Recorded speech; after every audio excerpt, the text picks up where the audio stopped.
সেদিন শুটিং স্পটে হঠাৎ এই অতিথির আগমন।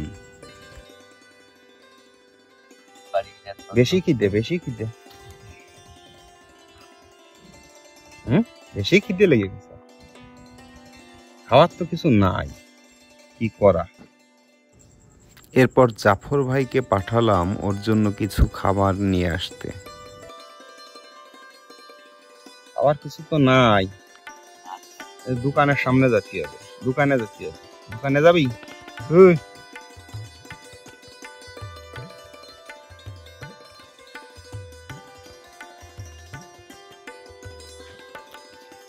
ভাগ করে খাই বিড়ালের সাথে।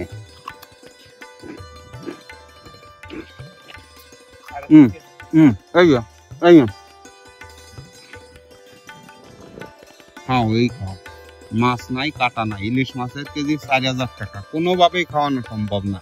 তুমি আপাতত কেক খাইয়ে খুশি থাকো। দুষ্টু। জানি না ও আসলে কি বোঝাতে চাইলো। বিড়ালটি আমাদের দেখে দৌড়ে কাছে আসে। ও ভেবেছিল যে আমাদের কাছে হয়তো খাবার আছে, খুব ক্ষুধার্ত ছিল, তাই আমরা শুটিং সাময়িক বিরতি দিয়ে ওর জন্য পাশের দোকান থেকে আপাতত কেকের ব্যবস্থা করলাম।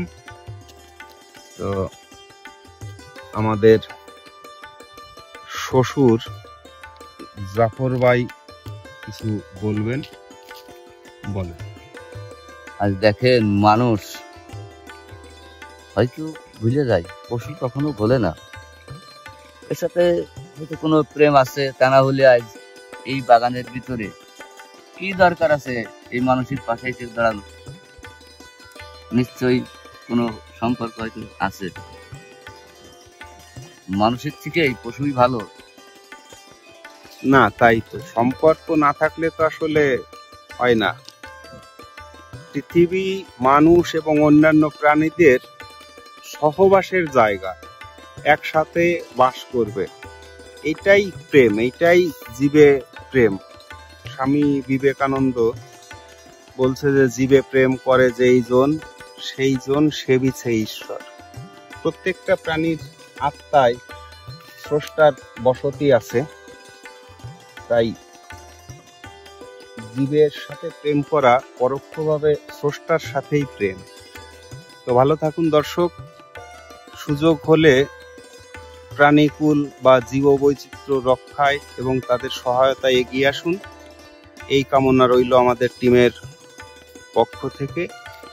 ধন্যবাদ, সাথে থাকুন।